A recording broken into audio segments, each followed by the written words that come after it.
ጽናት ፈራች።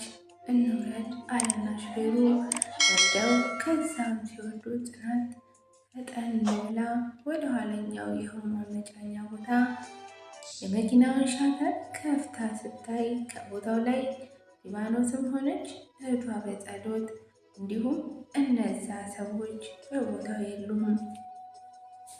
ጽናት ያ ሊባኖስን በደንብ አውቃታለሁ ያለው ሰውዬ ንግግር አንድ በአንድ አስታወሰች ብሎ ነበር። እንግዲህ ክፍል 19 እዚህ ላይ ነበር ያበቃው። ውድ ቤተሰቦች እንዴት አላችሁ? እንዴት ቆያችሁ? የፈጣሪ ሰላም ብዝት ትርፍርፍ ይበልላችሁ እያልኩኝ እንግዲህ ነው ዛሬ ጽናት ክፍል 20 ይዤ መጥቻለሁ። መልካም ቆይታ። ጽናት የሊባኖስ በደንብ አውቃታለሁ ያለውን ሰው ንግግር አንድ በአንድ አስታወሰች። በሐዘንና በድንጋጤ ጊዜ ጭንቅላቷ ፈጽሞ መቋቋም የማይችለው ጽናት ልክ እንደ ሁል ጊዜው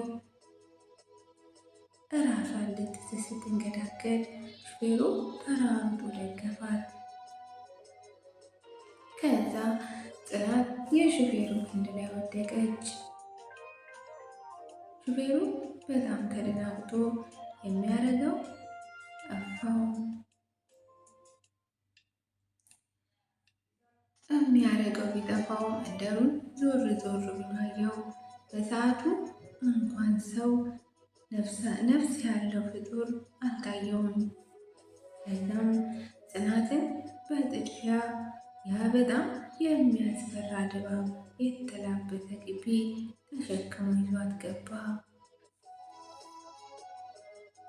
ሊባኖስ ከሩቅ አይታው ኖሮ በፍጥነት ቦታ ወደ ሹፌሩ በመምጣት ተባብረው አንድ አነስ ያለች የጭቃ ቤት ውስጥ አስገቧት። ቤቷ ስትታይ ልትወድቅ ያተፈሰፈች ትመስላለች። በፍጥነት አንድ የሽቦ አልጋ ላይ አስተኟት። በክፍሉ ውስጥ ጽናት ከተኛችበት ትይዩ ካለው ግድግዳ አጠገብ አንድ ተጨማሪ የሽቦ አልጋ ይታያል። በዚህ አልጋ ላይ በጸሎት በደረቷ አስተኝተዋታል። የጭንቅላቷን ደም ለማስቆም እየጣሩ ያሉ አንድ የዕድሜ ባለጸጋ ይታያሉ። እኚህ ሰው ፀጉራቸው ሙሉ ሽበት ሲሆን ልክ እንደ ባህታዊ ፀጉር ተቆጣጥሮ ወገባቸው ላይ ተንሸርግኳል። ፀጉር መነጥርና የመነጨከ ነጭ ባርኔጣ አርገዋል። ልብሳቸው እንደ ነገሩ ነው። ልክ እንደ ኮፍያቸው ነጭ ሆኖ ነገር ግን የመነጨከ ሰፊ ሹራብ እና ሱሪ አድርገዋል። በጣም አጭር ቁመትና ቀይ መልክ ተላብሰዋል። የበጸሎትን የጭንቅላት ደም በያዙት ማመጠጫ ጨርቅ ላይ የሆነ ፈሳሽ ውሃ መሰል ነገር እያረጉ ከጸዱ በኋላ ደሙ ሲቆም አንድ አረንጓዴ የተጨቀጨቀ ነገር ከብልቃጥ ውስጥ እያወጡ የበጸሎትን የተጎዳ ጭንቅላት ላይ መዳመሳ አድርገው ጉልበትና ቅልጥፍና ተጠቅመው በጸሎትን በእፍታ በአፍታ ፍጥነት በጀርባ አስተኟት።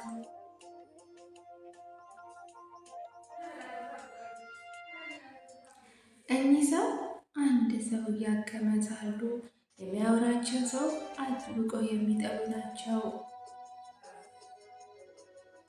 ልክ በጸሎትን አክመው እንደጨረሱ ሊባኖስ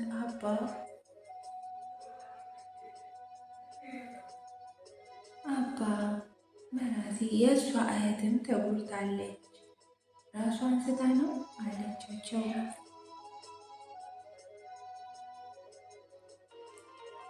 ሊባኖስ ጽናትን እያየች ምን ሆና ለምን እንዲሆነች ብለውም ሳይጠይቁ ወዲያው ከዛች ጭቃ ቤት ወጡ። ሊባኖስ ፈገግ አለች። አባ በሪሳም አፍታ ሳይቆዩ የፈላ ውሃ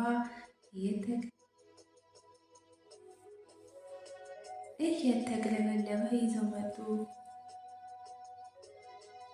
የፈላ ውሃውን ከመሬቱ ላይ ካስቀመጡ በኋላ በኪሳቸው የያዙትን በፌስታል የተቋጠረ ቢጫ ዱቄት ሊያረጉ እየመጡ ሳለ ሊባኖስ ክፍሉን ለቃ ወጣች እና በሩን ዘጋች። አባ በሬሳ ስራቸውን ቀጠሉ። የፈላ ውሃው ላይ ቢጫ ዱቄቱን ሲጨምሩት ውሃው ይበልጥ መፍላት ጀመረ። ከዛም ቤቱ በእንፋሎት መታጠን ሲጀምር እሳቸውን ያችን የጭቃ ቤት ለቀው ወጡ። ጽናትና በጸሎትም በጭቃ ቤት ውስጥ የሚሸታቸው ጠረን ሰዓታት አስቆጠሩ። በእኩል ሰዓት አስነቃቸው። ሲነቁ ደህና ሆነው ነበር። ጽናት ብድግ ብላ ወደ በጸሎት ሄደች።